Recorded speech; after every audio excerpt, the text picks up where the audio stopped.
Welcome, welcome everyone to this Olympia Indivisible Town Hall and all-member meeting. We are honored this evening to welcome Washington Legislative District Representatives Laurie Dolan and Jessica Bateman. We will be recording tonight's meeting. I'm Lisa Ornstein, co-founder of Olympia Indivisible and moderator for this evening's town hall.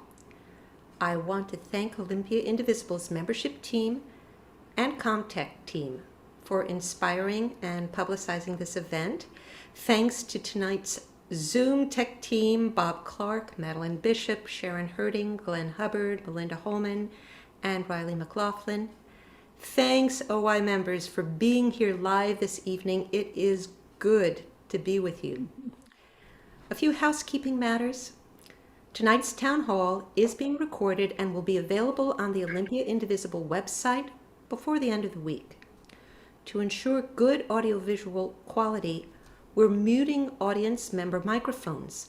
Please use the chat button at the bottom of your Zoom screen to raise questions for our representatives. Put a capital Q at the beginning of your sentence so our tech team will know this is a question for the legislators. We will get to as many questions as possible, so bring them on. If you are having technical issues, contact Bob Clark, the Zoom host, by using chat. You could just start your sentence with Bob, or you could text him at 541-275-0816. If you want to help Jessica and Laurie pass bills in the 2022 session, please stay online after the town hall to learn about Take Action Network, a fabulous civic engagement tool that makes weighing in on issues that matter to you as easy as one-click bill pay. Before we begin, I wish to acknowledge that we live and work on the ancestral homelands of the Puget Sound Salish people and Sahawamish tribe, who are the traditional custodians of this land. We honor the sovereignty of the Nisqually, Puyallup, Squaxin, and Chehalis tribes, and we pay respect to elders past and present. I bring greetings and regrets from LD 22 Senator Sam Hunt, who's unable to join us this evening. If you have questions for the senator, drop them in the chat and we will forward them on to him.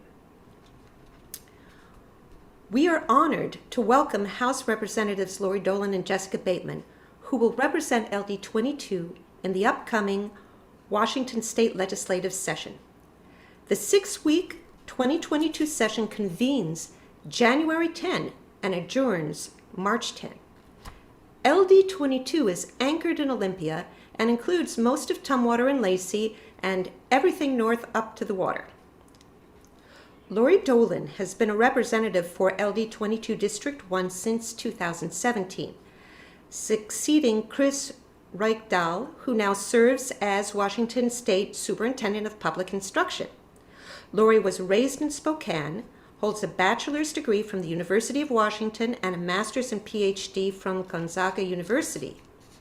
After retiring from a 30-year career as an educator and school principal supervisor, she served as policy director to then Governor Christine Gregoire. In the legislature, Laurie serves as vice chair on the Education Committee and as a member of Appropriations Committee and State Government and Tribal Relations Committees. Jessica Bateman has been serving her first term as a representative for LD 22 District 2 since January 11, 2021, when she succeeded Beth Dolio. She is an Evergreen graduate with a bachelor's in environmental studies and a master's in public policy. From 2012 to 2015, she worked as a legislative assistant in the Washington House of Representatives. In 2015, she was elected to the Olympia City Council and later served as mayor pro tem of Olympia.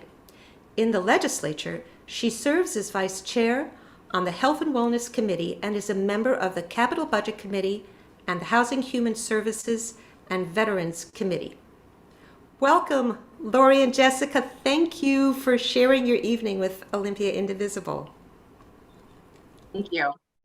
Great. And I think I'll go ahead and start, Lisa, if that's okay. And then we'll turn it over to Jess. It's absolutely delightful to be with you tonight.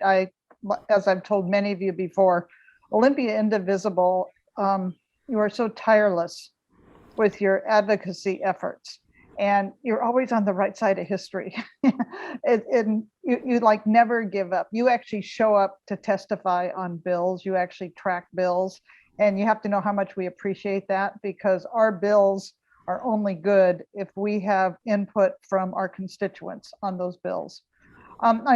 Lisa had asked us to talk a little bit about kind of past legislation things, and I'm going to actually start by saying I ran for this office for two main reasons. It was 2016, and the McCleary lawsuit was just coming to an end. And I was very aware that even though McCleary satisfied a lot of really great things, it actually threw the baby out with the bathwater on a couple major things, which had to do with teachers' salaries and the salary schedule, for one, and then also kind of screwing levies down so tight that school board members who are elected in 295 districts across the state had no checkbooks to put the bells and whistles in their own schools that they got elected to do. So those were two major things that needed to be fixed. And the other reason I ran is to get a capital gains tax. So right up front, one of the best things about last session was finally passing the capital gains tax. And we are all hoping when it gets to the Supreme Court, they're going to say, this is not an income tax. This is an excise tax. You don't have to pay capital gains unless you choose to sell one of your investments. And then, the people who make more than $250,000 in gains when they sell an investment are going to have to pay, I think it's 9 cents on the dollar or 7 cents on the dollar for every dollar beyond 250,000.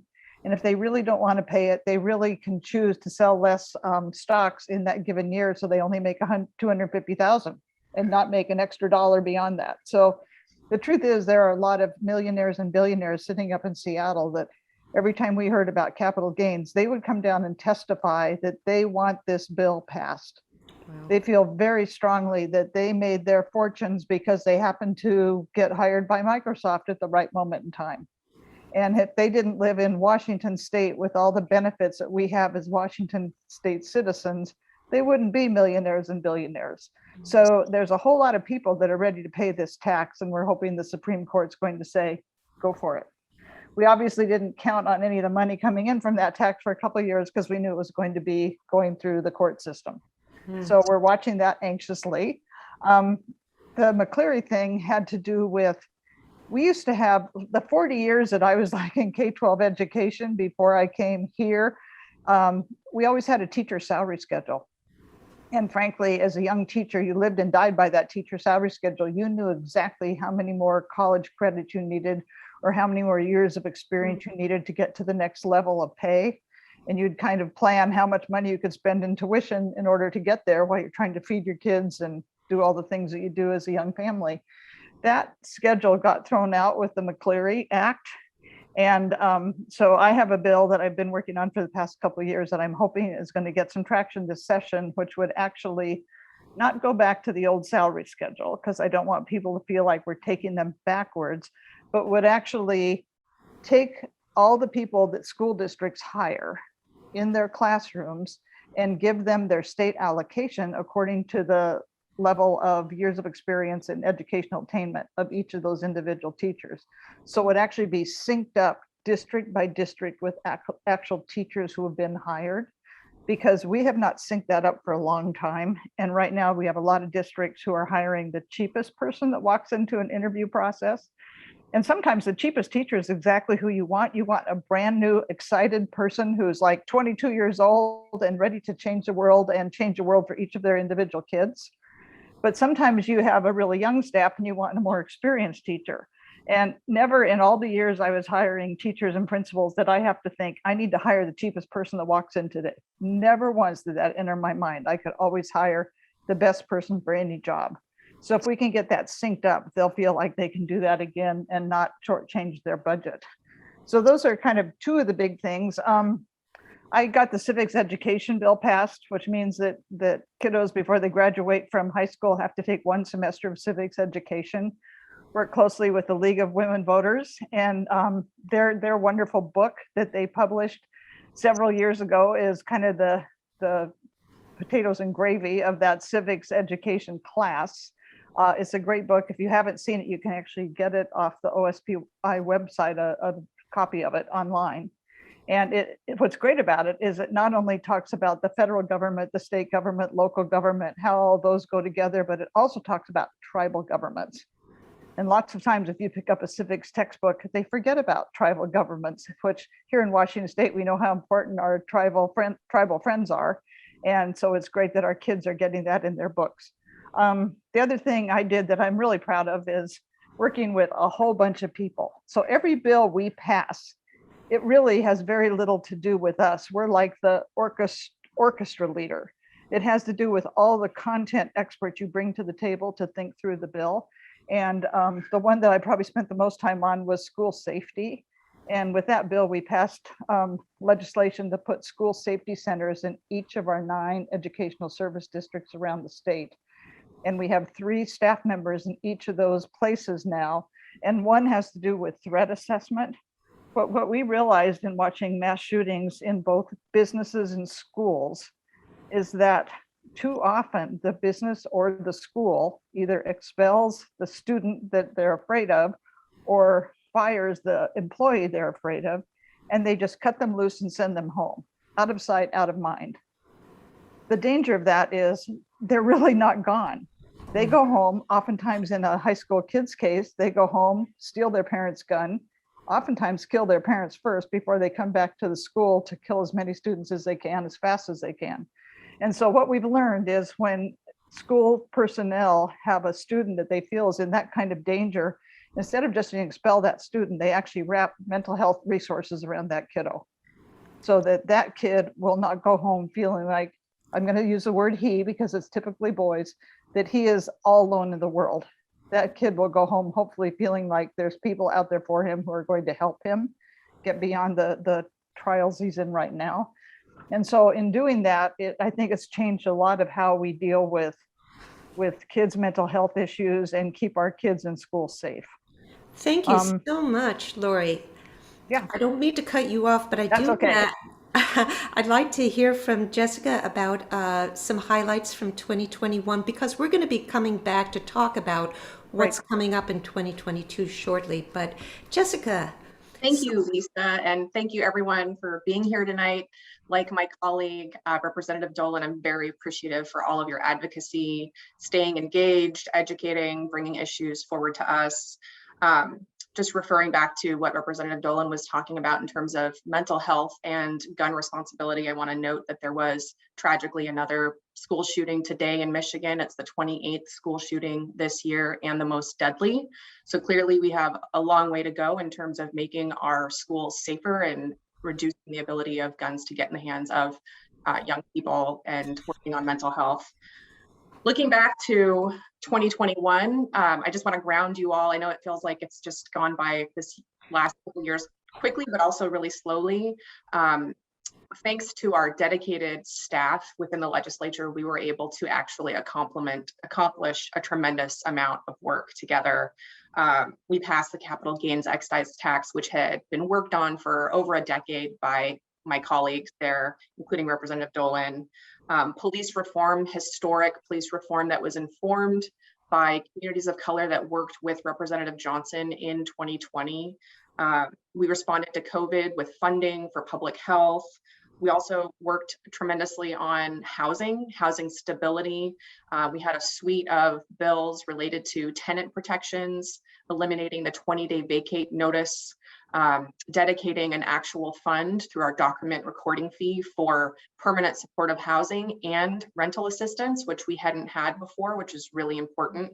We also passed a bill that says if you are a tenant and you're poor and you get evicted and you don't have the resources, you have the right to an attorney, which is the first of its kind in the country. We looked at the data on the disproportionality of evictions and found that Black folks in Seattle, especially, there was a study that showed that they were disproportionately impacted by evictions and also low-income people. So that bill is hopefully going to help prevent people from becoming evicted and becoming homeless. We also passed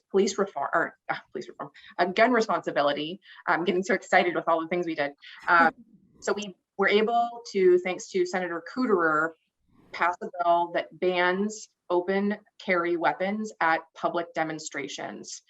We all saw on the news in our very own city of Olympia, our capital city, last year in 2020, there were numerous protests and demonstrations where people brought firearms.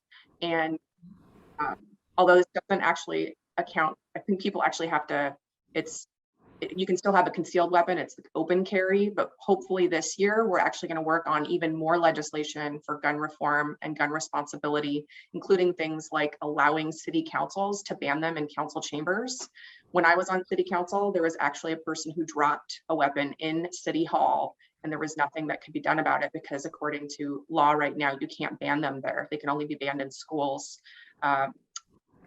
courts, and then also now with public demonstrations. So we have energy behind that. I'm really looking forward to working on that and partnering with her and others next year. We funded the Working Families Tax Credit. That was a law that's been on the books, but it hadn't been funded. So the capital gains excise tax also combined with the Working Families Tax Credit funding, that will provide significant relief for low-income families in Washington state. Legislators that had been around for a while have said it was the most progressive legislative session that we have had in a long time. Some said in their entire career and tenure in the legislature. So I just want to acknowledge and lift that up. And you guys were there. You guys were supporting us, sending in your emails, coming in and testify on legislation, organizing.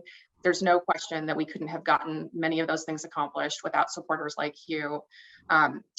I had 7 bills and only 2 passed, but I was very happy that those 2 did pass. House Bill 1218, which establishes protections for individuals residing and living in long-term care. We saw folks during the pandemic that were restricted to their rooms with no access to the outside world or communication.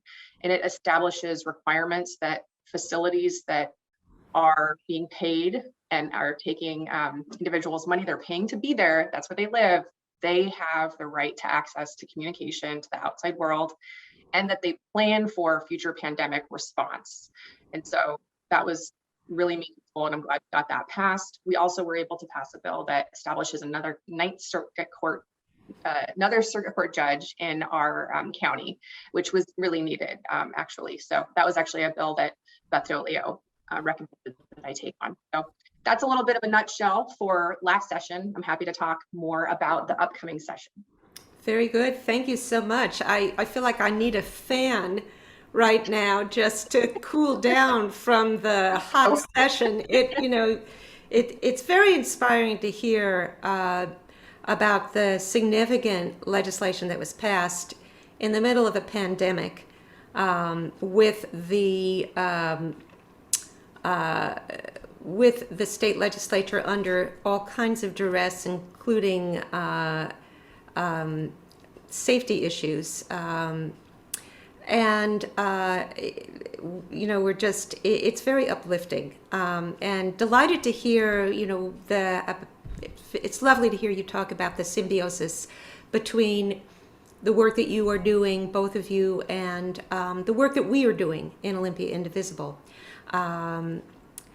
So I'd like to move on now to the 2022 legislative session, which starts on January 10. It ends on March 10. This is the short session. Now, my understanding is that this means that legislators need to be really strategic about the number of bills they present for consideration. And so what I'm hoping what we can do in like the next 10 minutes or so is maybe we'll just do a blend here. We've got until about 7:40. I'd like to start taking questions at that time. But what I'd like to do is a deep dive into some of the bills each of you will be championing. But to set the stage, I'd ask both of you to briefly address what you feel are the most critical legislative issues of the 2022 session, and perhaps what you as committee members will be bringing to the table, or you as passionate advocates for specific issues.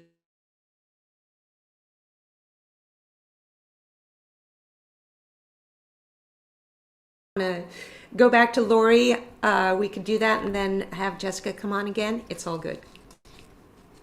Whoop, you're muted, Laurie. There we go. I'm going to keep working on enrollment stabilization for K-12. As you probably read in the paper, enrollment has not come back the way we thought it would. There's still a lot of parents that are afraid to send their kids to school because of the COVID variants that are coming up. Now that shots are out there, I think more kids will get vaccinated and then they'll feel more free to send them back. But right now, we're not back.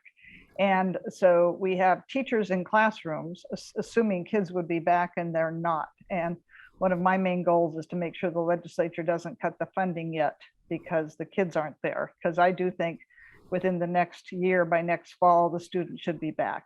At some point in time, we're going to have to adjust funding to match the actual students in class. But I think it's just a little too early with the vaccinations just coming out for wee ones and people still afraid of COVID. So I'll be working a lot on enrollment stabilization, which also includes retire and rehire for certificated and certified staff. Right now, there are not enough teachers, there are not enough cooks, there are not enough bus drivers. We're really shorthanded, and the people who are in those jobs are pretty much exhausted because they get no breaks. They're having to cover for the people that aren't there. And so we need to be able to open up retire and rehire so people who have been retired for over 100 days can come back to work more hours than they can right now because we really are short staffed. So we're working on a bill about that. Those are probably the two main ones. I mean, I'm doing something on aerial imaging for Waco and the county assessors, and but I'm not actually going to spend our time going into that. If you want to read about it, the bill's going to be dropped on Monday. And can I say one more thing, Lisa? The bills that we sponsor are only a little piece of our work. A huge piece of our work is helping make bills better as they go through the system and have a voice in those bills. And a case in point is the House Bill 5062, which had to do with data privacy. And I think, Lisa, you and I communicated about that at the time. And that bill came out of the Senate, a Democratic Senate sponsored by Carlisle. It came to the House and it was too conservative for the House. So Drew Hansen and his committee took that bill on and made it more progressive. That was still not progressive enough for like half of our Democratic caucus. And that is a bill that we as a caucus spent a whole bunch of time trying to see if we could thread the needle. We were not able to get there because half of us like the Drew Hansen plan and half of us like the Shelley Kloba plan. I don't know what's going to happen with that bill, but it's an example that if we actually can't reach agreement on a bill, we're not going to bring that bill to the House floor. And just know whenever that happens, there's a whole bunch of our time that's going into trying to massage the bill so we can find agreement. And I point that out because I don't think people actually know that happens because it's so hidden. Right. That is the sort of, in some, I don't want to say thankless, but it's the sort of the grinding behind the scenes work that is so necessary, because in a democracy, compromise is the name of the game where legislation is concerned. It's sausage making for sure. Well, I am just wondering about, in addition to these bills that you are sponsoring, whether what you would say are very consequential bills that are going to be brought up once again during the 2022 session. In your mind, what are some of those critical bills? Well, for me, the most critical right now is just keeping money going to K-12. We have 1.1 million students there. And even though 3% of them didn't come back yet, there's like 2 kids per classroom, maybe 1 kid per classroom that's gone. It's hard to shut down classrooms when it's just a little out of each classroom. It would do huge damage to the system. So my goal is to convince my other members that it's important that we spend money on that this year and stabilize it for 1 more year before we start cutting funds to K-12. To me, that's the thing I wake up in the middle of the night thinking about. We also need to fix the pieces of the police reform legislation that we know we didn't get quite right. And I'll let Jess talk about that because she spent more time in that arena than I have. Very good. All right. Well, Jessica, I'm wondering if you can just give like a 30,000 foot, what's your 30,000 foot view of the 2022 session Sure. and a couple of the bills that you're going to be I'll go high level and then I'll go down into what I'm working on. So Sounds um, good. you're correct. We're going into a short 60-day session, which means there are plenty of issues that are very valid and need our work. But because of the necessity of narrowing and winnowing down bills just to get them through both chambers and passed, we will limit the number in the House. We're going to have, I mean, just a good practice you're going to not be able to get as many bills heard in a committee. So that's just the reality that we're dealing with. Like Laurie said, I think COVID-19 is still going to be something that we're looking at. The federal money, if we have any leftover, tenant protections, are there any additional measures that, we did a lot of work last year. The eviction moratorium just ended, continually monitoring that. Police reform is something that we're committed to going back to the legislation that we passed this last year that was historic, absolutely needed, and making some fine tweaks to ensure that we can ensure public safety while also achieving our goal of police reform. We were able to meet with the 3 police chiefs in our LD 22 and the chair and vice chair of public safety, and came up with some actual good language for some of those changes, while not deviating at all from the intent of the legislation, which is really important. Some of the bills that I'm working on, I'm going to reintroduce 1157, which was my bill that would incentivize cities to build more dense and allow more dense housing. I'm going to work on a bill that'll reestablish or reauthorize the Dementia Collaborative. It's a state collaborative that is sunsetted out, and it helps provide resources, information, and assistance to families that have and people that have dementia or Alzheimer's. Also looking at increasing the Medicaid rate for assisted living facilities. We had a plan for incrementally increasing those Medicaid reimbursement rates, and we've fallen behind. And as a result, those employees that work in those organizations, which are primarily women and women of color, we're not even paying minimum wage as a state. So I think it's really important that we fulfill our obligation and also demonstrate strong leadership as an employer and pay them at least a minimum wage, if not better. We're also going to be I'm going to be working on a bill that will ban toxins in makeup and cosmetics. This was something that was brought forward to me. I was not aware, but there are unfortunately toxic chemicals in a lot of the cosmetics that people wear, and they're not required to actually show what's in them. The preponderance of evidence isn't on them to demonstrate that those chemicals are safe. That's not new to Washington or the country, unfortunately. California has passed a similar law. So there's also just proportionality based on women of color having more and being exposed to more of those toxic chemicals. So excited about that. And then also I'll be working on governor request legislation to legalize middle housing statewide. As you all know, we're in a housing crisis, an affordable housing crisis, and the way that we designate who makes those decisions of what type of housing can be built and where occurs at the local city level. And we're 250,000 homes behind. We have that much of a shortage, which is why it's no surprise that median home prices continue to increase exponentially. And for the future of Washingtonians, and especially young people that need to live in cities and in high opportunity areas, and also to rectify a history of exclusion. A lot of these policies, if you look back at the history of them, are based in exclusion and actually align with the redlining maps of yesteryear. So it's really important that we ensure everyone has an opportunity to live in a home of their choosing, and I'm excited to work on that. Happy to answer questions. I'm sure I can talk about housing all day, but I am on the housing committee, so it makes sense.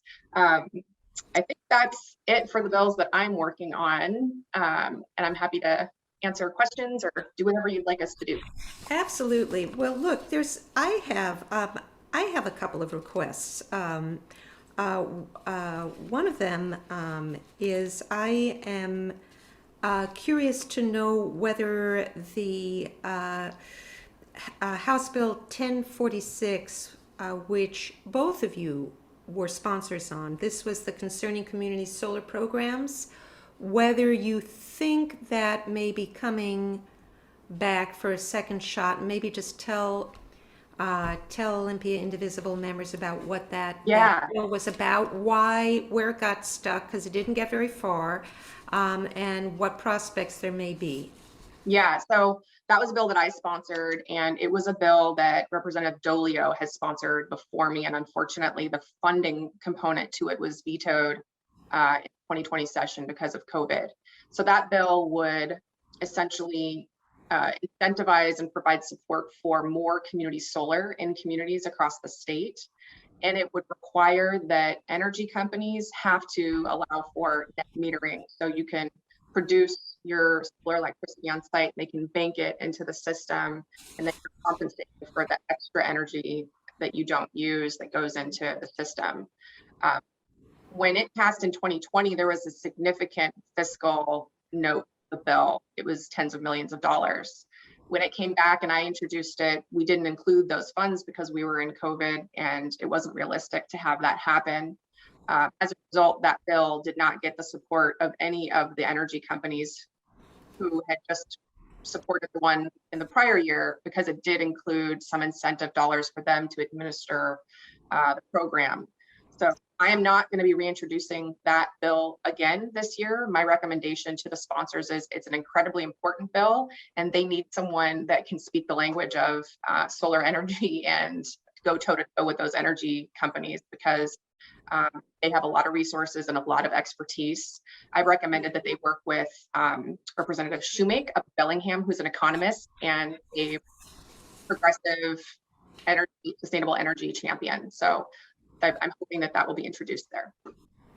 Thank you very much. Another question I had, and this is actually going back to the 2021 session, and has to do with the HB 1167, which again, both of you were I believe you were co-sponsors, concerning Thurston County Superior Court judges. And I'm asking, because you were both sponsors and because I suspect that many of us here tonight, myself included, are perhaps unaware of the need for and the impact of this bill. That was my bill that I sponsored, and there's an analysis done on the court systems in Washington state that determine how many judges are needed per the cases forward and the numbers of people that appear in court. And so we have been underjudged by a number of judges for a number of years. So we were able to add an additional Superior Court judge. It's really important for due process to make sure that people are getting, a timely, speedy trial, hopefully, especially with COVID. There were a backlog. I think ultimately that was needed. It is needed. We probably need another judge. And we also need other resources to make sure that people have, the courts are really backlogged right now. And especially after the Blake decision, they had a lot of resources that we needed to fund. I'm going to add just a little more to that. Because we sit in the state capitol, there are all sorts of court cases that end up in our Superior Court instead of going to geographically where they should go, because they end up with state agencies. And so the state really overuses the Thurston County Superior Court. And we've known that for a long time, but they did a study for us, a really time-intensive study about 4 years ago that proved how much underfunded we are. So it was really well needed, and I'm so happy that we got that bill passed, and thank you, Jessica Bateman. You heard it here. All right, well, I am wondering, and maybe this just sort of went by and I didn't pay sufficient attention, but I am wondering about whether there is any major climate protection legislation going forward in the 2022 session. We've had such a rough year. We're in the middle of I can't remember which river of rain we're in right now, but Washington has seen it all, flooding and drought and wildfire. And I am just wondering what you can tell us about what kind of legislation may be in the works. So, Well, so we we forgot have passed some historic legislation in terms of climate change, mitigating the carbon fuels, that sort of thing. I remember when I was working for Chris Gregoire, when we were going to pass the first fuel standards to match California's, and it would have been about 2006. And I think it was the 5 of the main auto manufacturers, their CEOs walked into Gregoire's office for this meeting. And I happened to be in that meeting. And they basically said, if Washington State passes this law, you're going to put all of us out of business. And fast forward now to where most of those same manufacturers are saying by, I think, the year 1935, they're going to go into all production of manufacturing electric vehicles. Mhm. So the world's changed a lot. We in Washington State, I think, have done a lot of that cutting edge change. Joe Fitzgibbon and Beth Dolio, I mean, they work together hard on all sorts of legislation. So if you actually want to track what's going on with that, go to Joe Fitzgibbon's piece of the EBB, the bill information page, and look at what he's proposing. Another one to look for is Alex Ramel, R-A-M-E-L. I mean, those two are doing some really great bills. And I haven't looked at what bills they're going to be dropping on Monday because they're not out yet. But I can guarantee if you follow those two names, you'll see a lot of what's going on. Very good. Yeah. Thank you. Jessica? Yeah, I'll add that we forgot to mention we passed the clean fuel standards last year, which was something also that had been worked on for many, many years, thanks to Representative Joe Fitzgibbon and his leadership.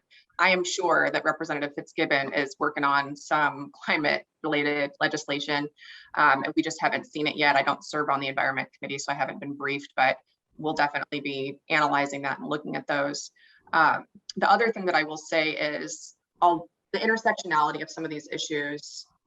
Housing has a significant impact on vehicle miles traveled and multimodal transportation. Multimodal transportation, alternative transportation is predicated on density and how many people live close enough that it's convenient and that they're likely to actually take alternative transit. How we allow housing to be built and where the changing demographics of where people want to be in our communities. We know over the next 20 years, 80% of the population growth that occurs in Washington State will occur in cities. Mm-hmm. We want the people that move to those cities to be able to have access to transit that's alternative to a vehicle, that they don't have to drive, less cars on the street. Other components of pollution from vehicle miles traveled is also time away from families and the additional costs. As we see decarbonizing, hopefully our state, the cost of carbon is going to go up. So people that are lower income, that live further from their jobs and less fuel efficient vehicles are going to be spending more on gas. And so it's really important for a lot of different reasons, including climate change. In fact, local cities, how they do land use planning is one of the biggest ways we can reduce greenhouse gas emissions. So it's really important. Thank you. Well, we're going to be taking questions from the audience in just a couple of minutes. But before we get there, I am just wondering if you could both briefly address how you feel Olympia Indivisible members can best use their constituent power to help get good bills over the finish line in this upcoming session and prevent bad ones from doing the same. And we actually haven't talked about bad bills. But I know there are some out there. So I'm wondering, I'm guessing that maybe some of our audience members may be bringing those up. But at any rate, what is it that we can do as ordinary citizens, as constituents, to help get these transformative pieces of legislation over the finish line in a very short session? I think the best thing you can do is what you're already doing, because you track it, you watch it, you show up and you testify. When you testify, the more you can testify with a personal story. We see hundreds of charts every day. We see data up the yin yang. So whenever somebody tells a personal story about how a bill actually impacts their life, that gets people's attention. It makes them look up and listen to that personal story. So when groups send canned emails to us, like I'm sure we've all sent some of those emails where a group you belong to sends you an email and says, contact your legislature, here's the boilerplate language, put their name in it and your name at the end and send it. When we get 500 canned emails, what we tend to do is we actually don't read every one of the 500 because we can tell they're all the same. So what we do is we slide those into a folder labeled that bill, and then we often respond with a kind of a canned response saying, thank you for writing us on this particular bill. If you want to track it, go to this website, and we give them information on how they can keep tracking the bill. But the emails you pay attention to are the ones that are personal stories, and especially the ones from your own constituents. So anytime you want to get people's attention, the more you can make it your own personal email to your legislator. I can't think of a single legislator doesn't pay more attention to their own constituents to people from other places in the state. Thank you, Laurie. Jessica, do you have something to add to that? Yeah, I would also add, we're going into a short session, so prioritize your priorities. You have only so much time, so it's better to focus your energy and resources on the top tier priorities that you have and recognize the reality of the environment that we're in. Also reach out to us. If I am not tracking a bill, I try to scan that sheet every day to see bills that can be co-sponsored. If you can, just send me a note and say, hey, Jess, I'm not sure if you saw this, but I want to make sure. I know some of you do that because I've gotten those emails, and that way I can just make sure and double check. Also, towards the end of when we can co-sponsor, like last year, I co-sponsored so many, I was like, I have to stop.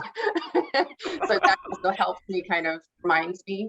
Yeah, I think what you do is amazing. Thinking about the committees, if you're working on a bill that goes to a certain committee, obviously you're going to want to reach out to the members on that committee, and members really do respond to constituents in their district. So if there's any way that you can connect with other groups that have access to constituents in the districts of the members on those committees, and if you can't do that, maybe reach out to one of us, and get the lowdown on like what's going on. Say, this is going to pass, or we think, this has got a lot of support, and you don't have to work so hard on it. Okay, so I'm just going to put in a brief plug for the Take Action Network, because that is precisely what the Take Action Network does. It does that job of connecting constituents up with the bills that their way in is going to count, because these will be bills that are being sponsored by your LDs, and it also connects you up when it's a committee with the other committee members. This is all done automatically, and so it just makes citizen advocates like us much more efficient. I also want to say, for those of you listening, if you were not aware, and please correct me if I'm wrong, but I believe that as in 2021, the 2022 session will be allowing for remote testimony to be given. So you can give testimony, folks. Olympia Indivisiblers, you can give testimony in your jammies. You can do this. So I just want to encourage you, and you do not have to go to the Capitol to sign up. As in years of yore, you can also do this all online. So I would like to now turn to our fabulous Comtech team, who have been tracking questions that they've been coming into the chat and doing editing to streamline them. Sharon, how many questions do we have on that list? You're muted, Sharon.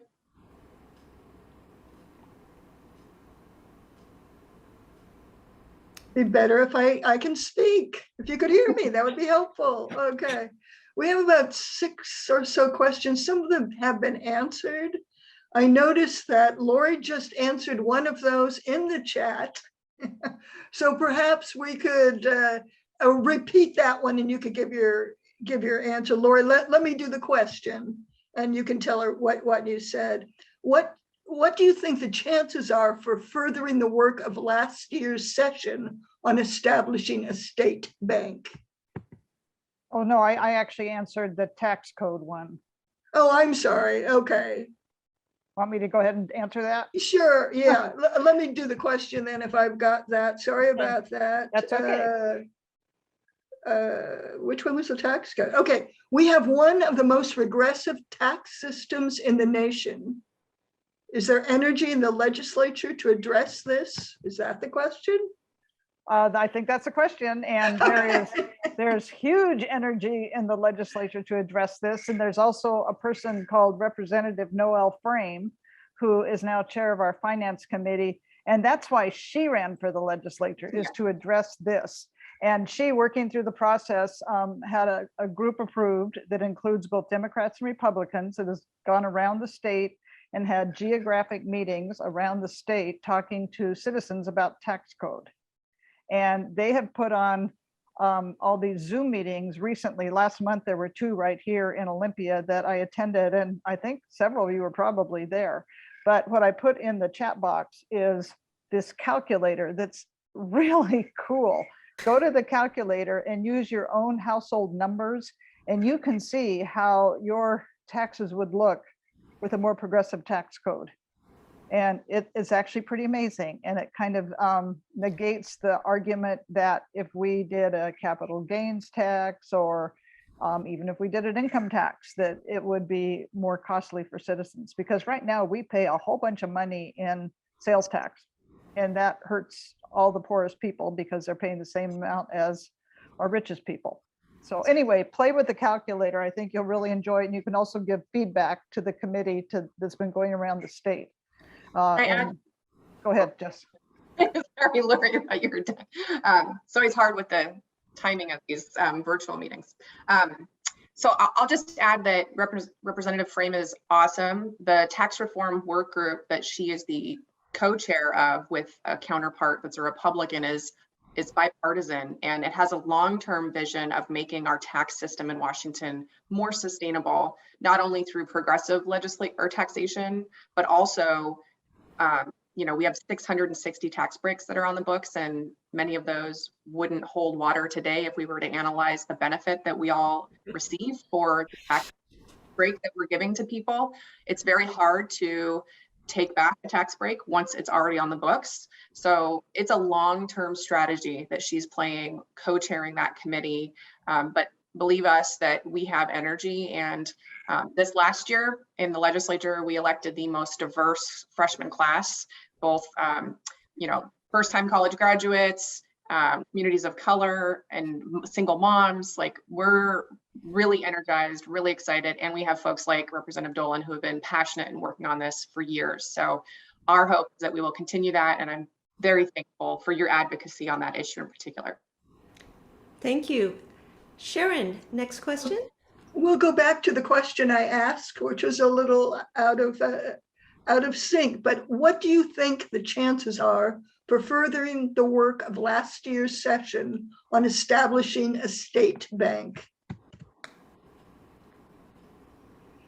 That's a question that's actually not in my wheelhouse. And whenever I get one of those questions, I'm not often the smartest person in the room, but on any given topic, I know where to find the smartest person in the room.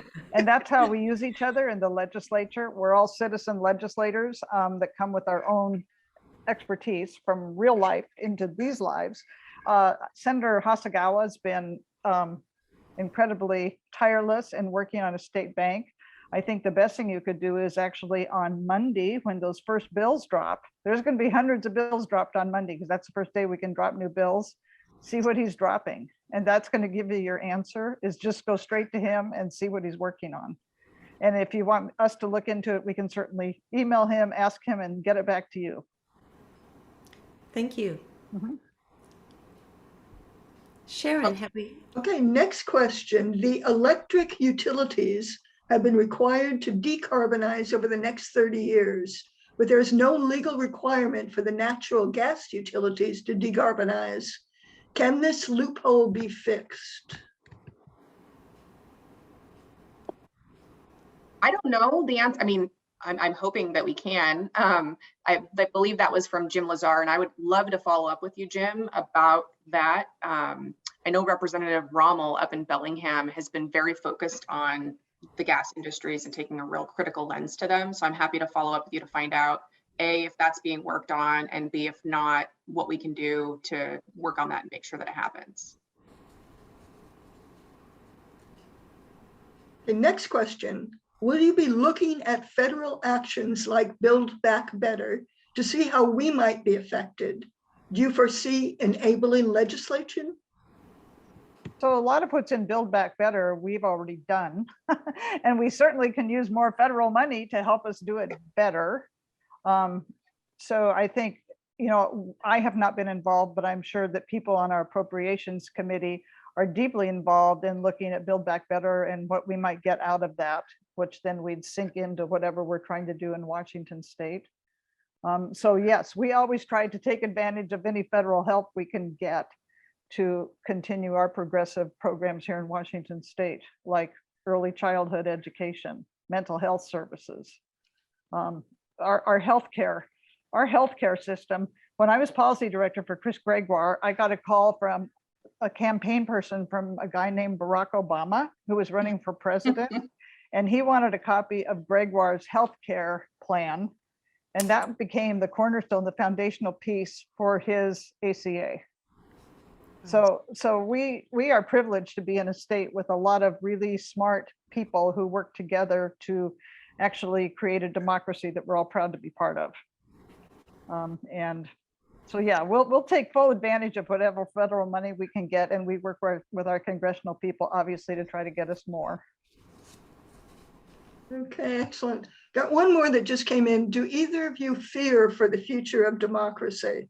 What are the chances that Washington could fall to the forces of the gun lobby or voting rights diminishing, for example? If there's not one of us on this Zoom call that doesn't wake up in the middle of the night in a cold sweat with this question, you're not watching the news. Again, we are so lucky to be here. We are so lucky to have a 57-member majority in the House of Representatives.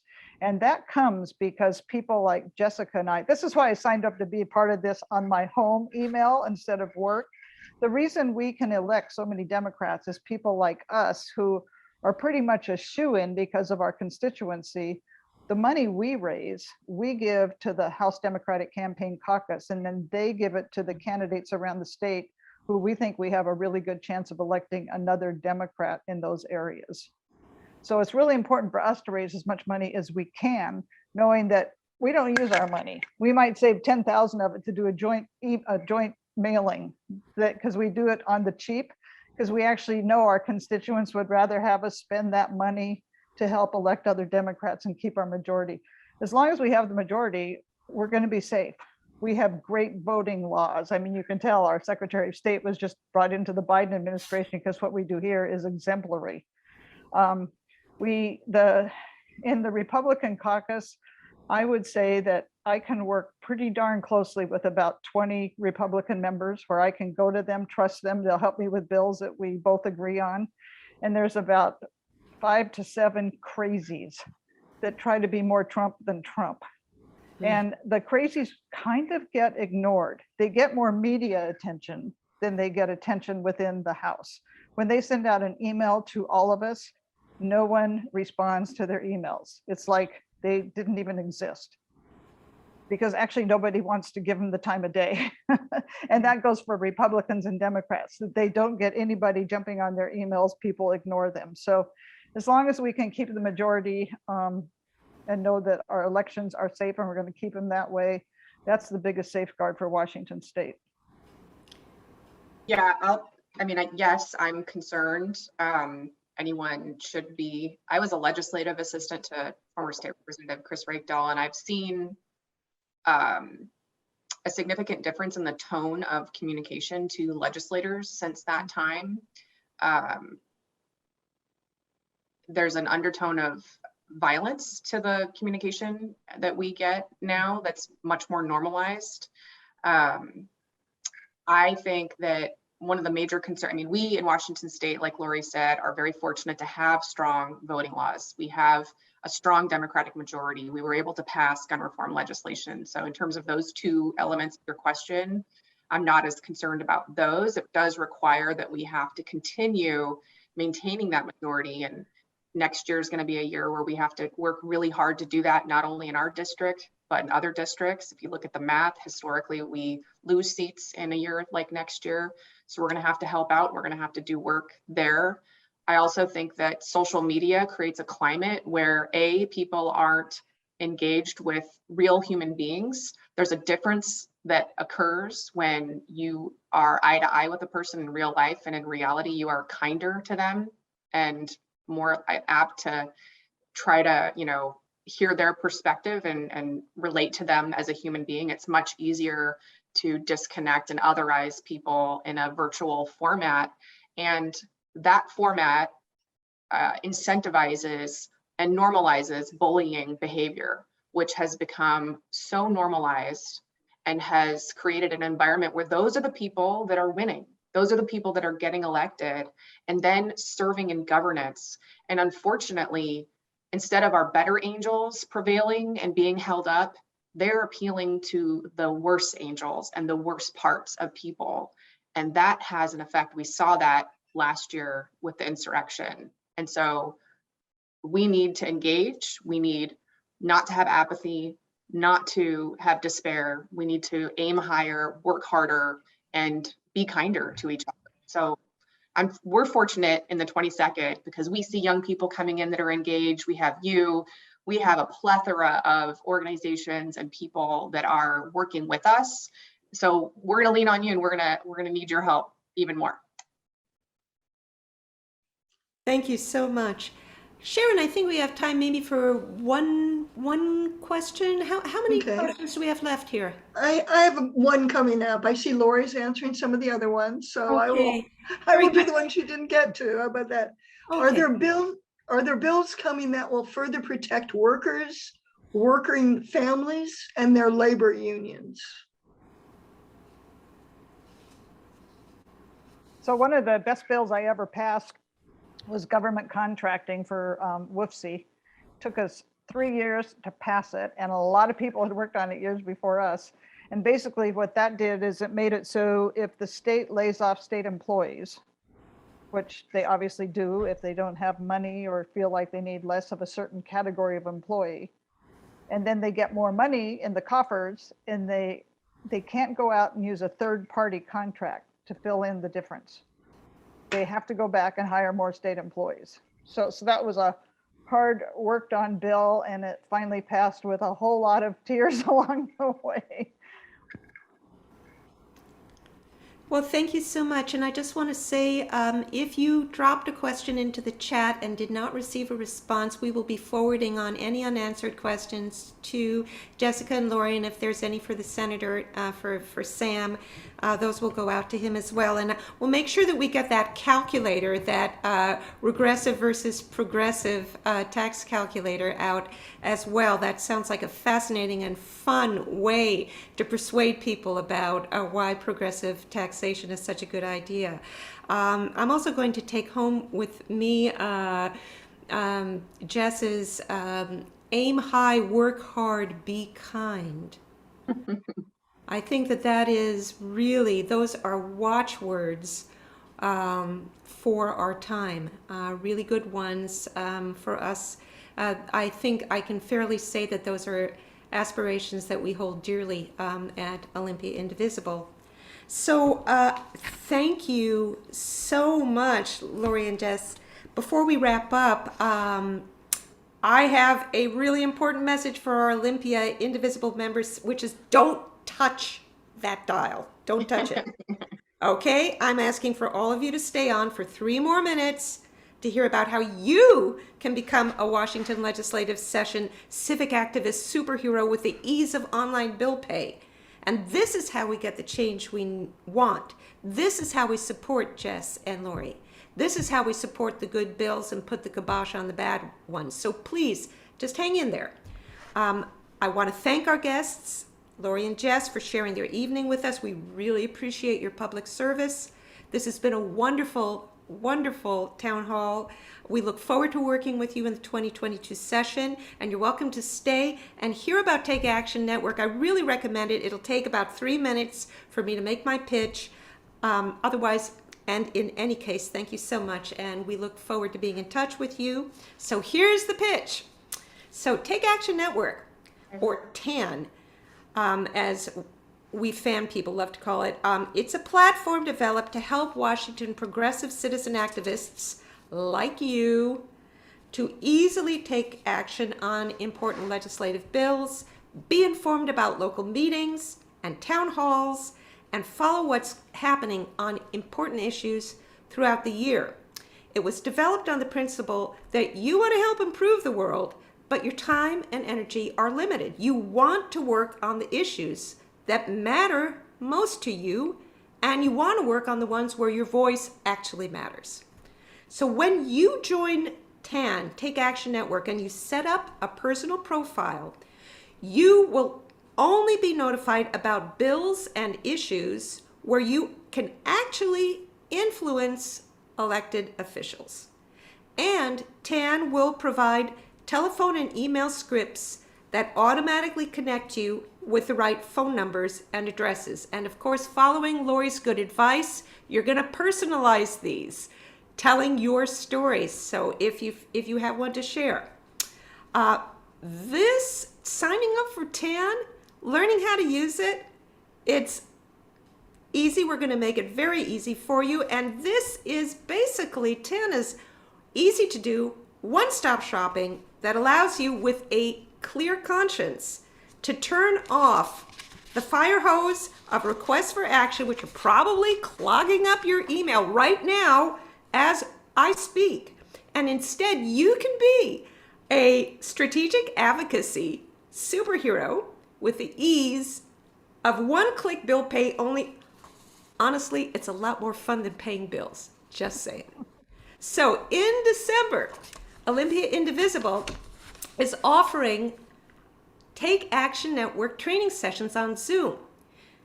Sign up for either Friday, December 10 or Friday the 17th at 7 p.m. And I believe that a link has been dropped in the chat right now. And in just 1 hour, we will get you signed up in real time, right there. And we'll help you personalize your profile so you're ready to take action in the 2022 legislative session. The only thing we don't supply is a cape. So come on, let's make this happen in 2022. So this concludes Olympia Indivisible's LD22 Town Hall. Thank you for coming. Thanks one more time with feeling to our guests, Representatives Dolan and Bateman. Huge shout of appreciation to Olympia Indivisible's membership team and the Comtech team for all the behind-the-scenes work to make this happen. The recording of tonight's town hall will be available in a couple of days on our website, olympiaindivisible.org. I'm Lisa Ornstein, Olympia Indivisible co-founder, wishing you a great evening. Good night.